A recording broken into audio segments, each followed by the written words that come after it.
call the May 23rd meeting of the Pinellas County Charter Review Commission to order. My name is Brian Ongst. I'm the chairman, and I have been appointed by Commissioner Latvala. And we will start with roll call introductions to my right with our vice chair. Good afternoon. My name is Dr. Lindsay Grove. I am the vice chair and the public at large citizen appointee. Senator Nick DeSegli, Pinellas delegation appointee.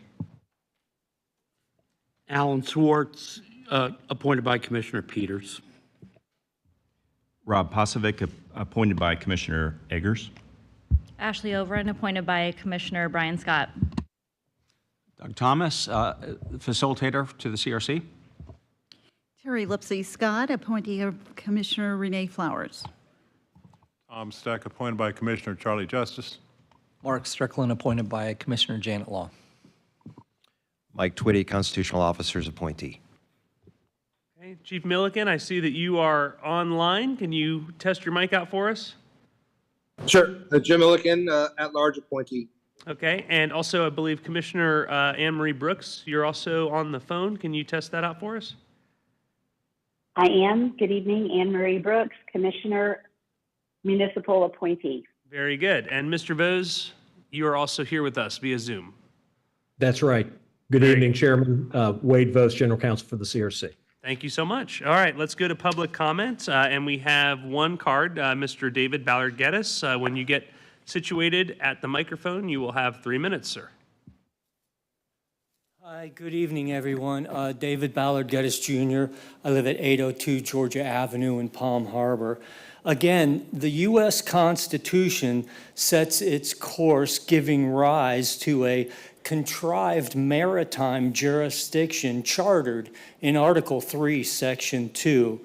The chartering of such jurisdiction of such is recognized as being granted in Section 5.02C of Pinellas County Charter, again, seen as being granted in Florida Statute 15390 via Executive Order 12803, again, seen as granted in Florida Supreme Court Case 96332, ratifying the reclaimed water bonds, again, granted in Section 2.04 of the Charter, seen as a grant in Florida Statute 163.01, Section 5M, in the chartering of such constitutionally contrived maritime jurisdiction, hoping to give rise to such jurisdiction of such as chartered in the hope of reconstituting the government in Statute 373.715 in such grant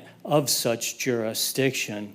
Such contrived maritime jurisdiction is using the medium of Hamilton's first Constitution to invoke this granting of such to contrive this jurisdiction in that which we are soon to shapeshift our county, fortnighting of the county into such jurisdiction, thereby giving rise to individual independent water jurisdictions as the new seat of government in its attempt to reconstitute this government. The Declaration of Independence recognizes our current political structure as a candid world. It's seen as a pretended legislation, as an arbitrary government. And oddly, in a twist, the Declaration of Independence also recognizes this constitutionally contrived jurisdiction of such to be an unwarranted jurisdiction in this granting, thereby the jurisdiction as enumerated in Section 2.01 of the Charter, the enumeration clause of Article 1, Section 2 of our current Constitution, basing the jurisdiction under the 14th Amendment is an unwarranted jurisdiction as enumerated. The jurisdiction establishing its own millage rate in Section 2.02B and Section 2.04R of the Charter is based on the Declaration of Independence, an unwarranted form of taxation. Thank you, sir. Thank you. Okay, anyone else for public comment? I don't see anyone online. I don't have any other cards, so we'll move on to the review and approval of the April 22nd and May 2nd meeting minutes. Do I have a motion to approve the minutes? Motion to approve. Do I have a motion from Mr. Steck and a second from Commissioner Overend? All those in favor say aye. Aye. Any opposed? Okay, that passes. Aye. Okay, that was an aye in favor, right, Commissioner Brooks? That is correct. Okay, very good. So that passes unanimously. All right, now we'll move on to old business, review and discussion, compilation of latest proposed draft charter amendments to date and recommended order numbering for placement on the ballot. We are winding down our work. Thank you all very much for all of your work on this over the better part of the last year. If you look in your agenda packet, you will see a table in Mr. Vose's memo that goes through question number 1 through question number 6, but we have questions 2A through 2C, and I think that that will be probably the majority of our conversation tonight. Should be a relatively brief meeting, by the way. But Mr. Vose and Mr. Thomas, would you like to take it from here on old business, please? Chairman, I'd be glad to. Commissioners, good evening. I'm very sorry I'm not able to be there with you in person. I'm on the other side of the state, about to be walking into a village council meeting once I'm done with you all tonight. So I'll be speaking kind of quickly, but we'll take as much time as we need to sort out things. I don't know that there is much to sort out. As the chair indicated, and tell me, is it up on the screen right now with the list of questions? Yes, sir. Okay, outstanding. As I laid out in the memo, this is the list of questions you all have worked on over the course of your work and gotten to the point where things have crystallized into charter amendments and ballot summaries and so on. I have a suggested order that the chair and facilitator and I have discussed, just what seemed like a rational order for placement on the ballot. One common way is to order from kind of the most impactful to the less impactful, and I think that's generally what you find here. To the chairman's thought a moment ago, as you will see there concerning questions, question 2A, B, and C. These are all related to initiative petitions. As you'll see there, question 2A is the question revising the county initiative petition requirements and process. That is a version with the lowered thresholds you all have discussed previously, lowering from 8% to 5%. That broken out as its own separate question is under, in this section here, question 2C. Question 2B is a clean one, if you will, dealing just with the reforms to process, but not having the change from 8% to 5%. These variations are all presented to you to get direction as to what should be sent to hearing as the version you would consider putting before the voters. It's perfectly permissible for you to include both those percentages and the other process reforms concerning initiative petitions in a single question. They're all highly related. And so we would just seek some direction from the CRC concerning that issue first, if we can address that matter first. Sure thing. So if I understand Mr. Vose correctly, 2A is the combination of both charter petition, citizen petition initiative issues, lowering the percentage of signatures of registered voters from 8 to 5, and also establishing the uniform timeframe for the submittal of the petitions, which is something that we discussed with the supervisor of elections. 2B and 2C are those two issues broken out separately. So B is just the establishing the timeframe for submittal, and C is lowering from 8 to 5. Obviously, the risk of combining them is if someone wanted one but not the other, they might vote no. The risk of not combining them is instead of 6, we have 7 questions, which frankly I don't find to be too many. But it's up to you all. So do you want to? Anybody want to weigh in on whether we combine them or keep them separate? Personally, I really don't have much of a preference either way. Yes, Mr. Schwartz. I would prefer to have them separate to make sure that exactly the question that you raised doesn't become a problem. Obviously, the process needs to be changed, and also the 8 to 5, I think, needs to be changed. I think by keeping them separate, you'll make sure, I think there's a better chance of both of them passing. Okay. Commissioner Pasevich? Yes, I would agree. I think it just makes it clearer, easier to understand. Shorter sentence, shorter question, so I would agree. Vice Chair Dr. Grove? I was just going to say the same thing.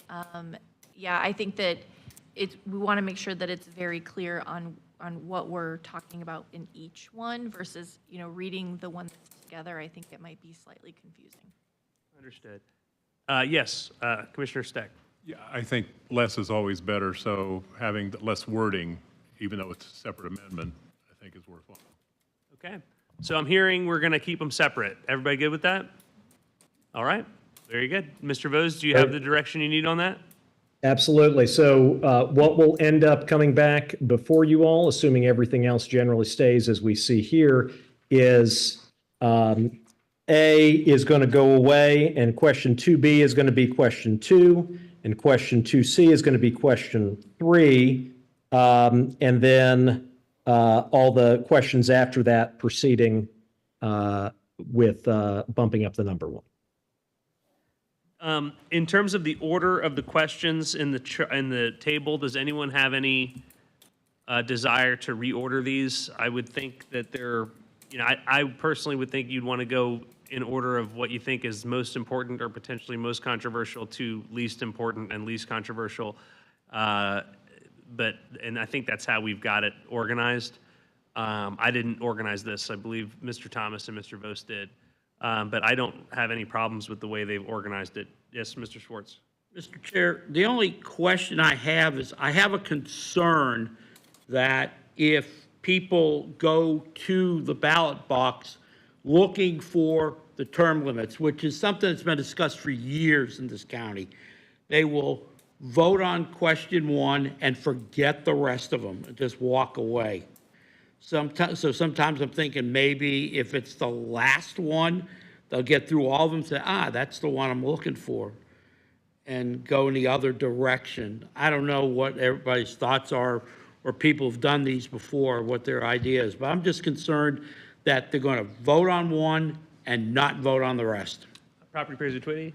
Where are the charter amendments going to align with the other amendments on the The ballot? school board referendum and for the renewal of the school tax and any municipal charter amendments. I don't know the answer to that. I don't know if there will be any municipal charter amendments, but there may be. Yeah.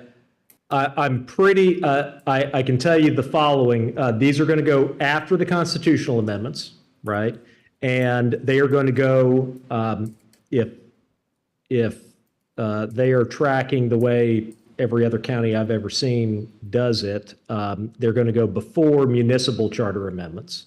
And I believe they're probably going to be ordered after the tax questions. I think the any voted taxes are going to get ranked prior to these.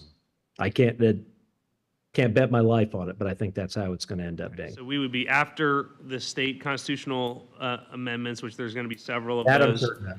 Yes. And then most likely, probably after the school board. So then we're going to have R7 after that.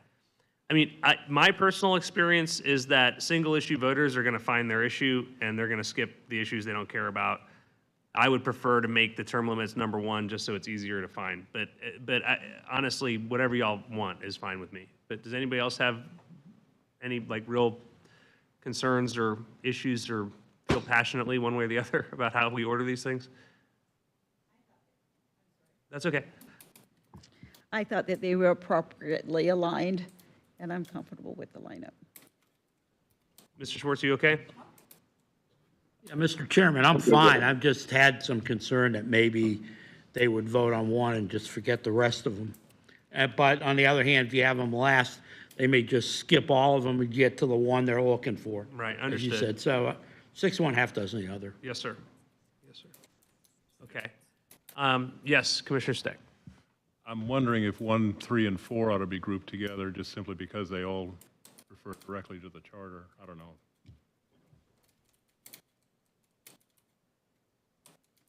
One, So do 1, 3, and 4, and then 2C and 2, or 2B and 2C after those? I honestly, I don't really have a preference either way. I'd be fine with that, or I'd be fine with the way they are. It's, At least it gets a, all, it gets a all, thinking in the all same of them way. are in reference to the charter. The word charter just doesn't find its way into those ballot titles there. Chief Milliken, were you going to make a comment? Yeah, I'm good with the order they're in currently. I think I like the way they're ordered now. Okay. Do I feel like there's a consensus to keep them the way they are? Okay. All right. Yes, sir. Oh, I'm sorry. Commissioner Brooks? I had my hand raised for the previous. I had my hand raised for the previous comment. I'm fine with align or putting them in any order. Okay. Did you want to make a comment about the 2A, 2B, 2C? I'm assuming you were okay with how we ended up on that. Correct. That Very is good. correct. I am okay with that. Okay, excellent. All right, so Mr. Thomas and Mr. Vos, do you have the sufficient direction you need from us on item 5A?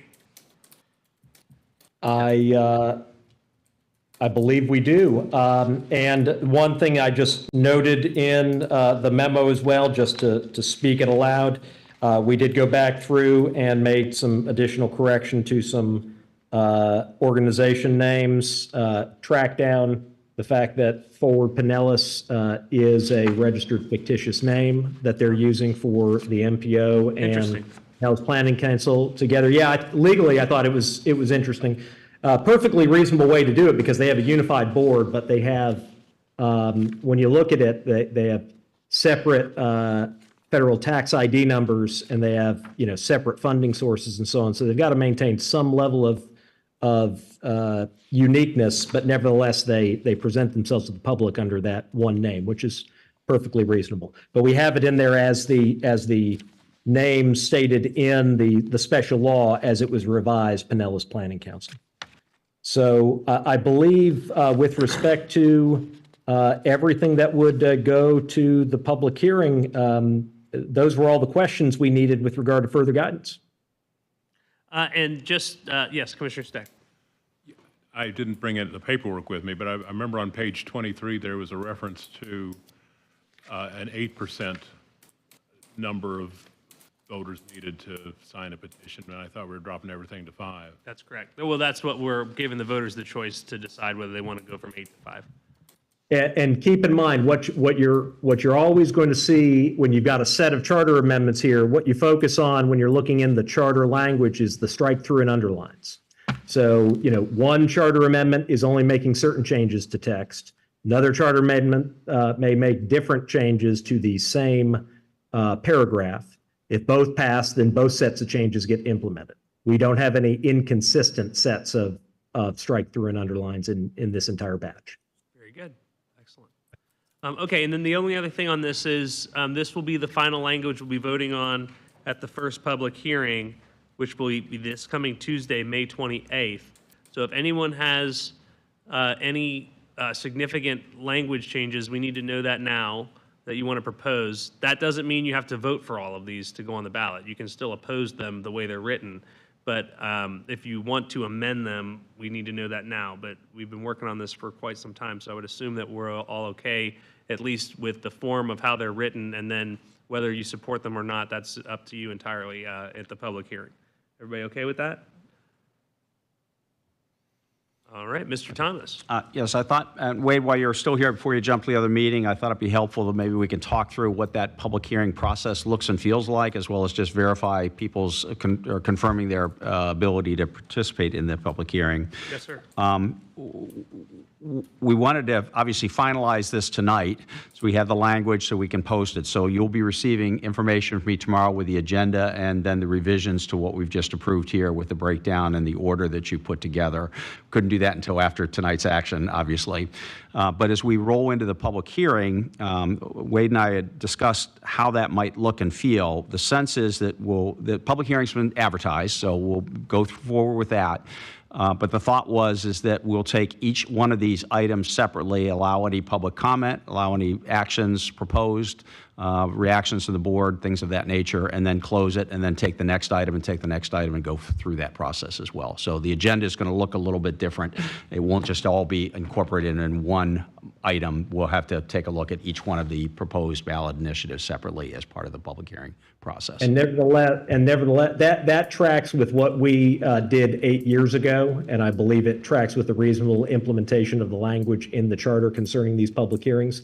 They can go very expeditiously, obviously. You know, you get to one, all right, we're on the first one, open it for public hearing. Any public wish to speak to this one? Seeing none, public hearing is closed. Have a vote, on to the next one. It can be very expeditious, it's just going to go one at a time. I think that's the way to go. I think that's right. So every one of these will be open to public comment, which is, I think, appropriate. Yes. So the other piece on that, just to identify, so we'll be looking for votes at that point, just to get direction from the CRC, so we move forward for the second public hearing. We can finalize the report then as well. The other piece I want to get a handle on is just if I could get a confirmation of who's going to, if anyone's not going to be at the meeting on the 28th. Or the 10th. All right, so Terry?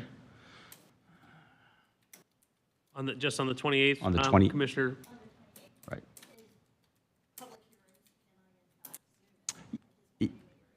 Yeah, Yes, you can zoom in, yes. So Absolutely. you can vote yeah. via Zoom? Yes, absolutely. You can And so- vote so long as we have a quorum in the room. But on the 28th, you will not be at all, right? Okay, but on this, you and I talked about this, you weren't sure if you could do it, but on the second one, you can zoom in. Okay, excellent. Okay, and I know, Yeah, for the second one, I'll have to Zoom. gotcha. Chief, were you going to mention something? Yeah, I will not be on the 28th. I will try to zoom in, but I'm actually, it's a travel day, getting back from vacation, so I'm not 100% certain that I'll be able to zoom in, but I will try.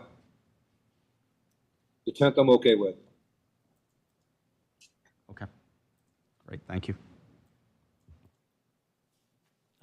Mr. Vos, we have 13 members, is that right?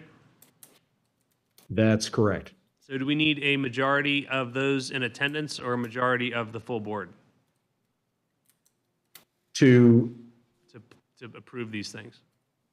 yeah, thank you for Maybe asking. we'll follow up on that offline. Yeah, I don't have it in front of me. Actually, I need to go back and look at our rules. I apologize. I don't okay. have it in front of me. I will certainly have it for that meeting. I just want to make sure we're fully prepared and just for any eventuality, so. You're exactly right. Absolutely. We will. Okay. With your approval, I'll make sure in the material I send out to the board tomorrow, we'll incorporate that in the body of my email to you to make sure you know how the voting will be required. Understood. Okay. Okay. Anything else for the good of the order? I think we've talked, I'm sorry, Mr. Vos and Mr. Thomas, do you have any other updates under item 6A? So the only other piece, we've held the other meeting on June 6th. Oh, yes. Yeah. That I'd like to continue to hold just if possible for this part. The piece that you've not seen yet, it's largely been drafted, but Wade has not had a chance to even review it yet, is the actual report that will incorporate a variety of these attachments that we've been working on, but it will be the actual report. It's a 30-some page document, and we want to make sure you've got a chance to review that before we get to the second public hearing. So I'd like to hold that for the meeting on the 6th, if that's still, we've kind of held those dates, and that would be predominantly to focus on the report, make sure there's any adjustments, comments, edits, things of that nature. And then also it gives you a chance if there's anything that you might be reacting to as a result of the first public hearing for us to kind of talk through that to be prepared for the second public hearing and the final actions. Will we have the draft of the report for May 28th?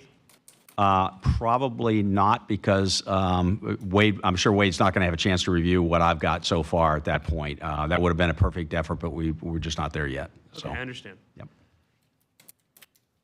All right, so we're going to keep holding June 6th. Okay. Commissioners, any other business that you want to bring before the board before we adjourn? Or anybody else? Question? Yes, sir. So does that report have to be approved by the commissioner? It has to be approved by the CRC. By you, yes. And that can be done at the second hearing? Yes, sir. Be done at the second hearing after holding all the hearings. Understood. Thanks. That was the intent, that we could clean up anything on the 6th, and then if there's any minor adjustments to take place at the second hearing, we'll just do those on the fly, and then with your consent, we'd make that into the final report. So that should be our last meeting. The June 10th should be the last meeting of the CRC. Very good. All right, anything else before we adjourn? All right, we are adjourned. Thank you. Commissioner.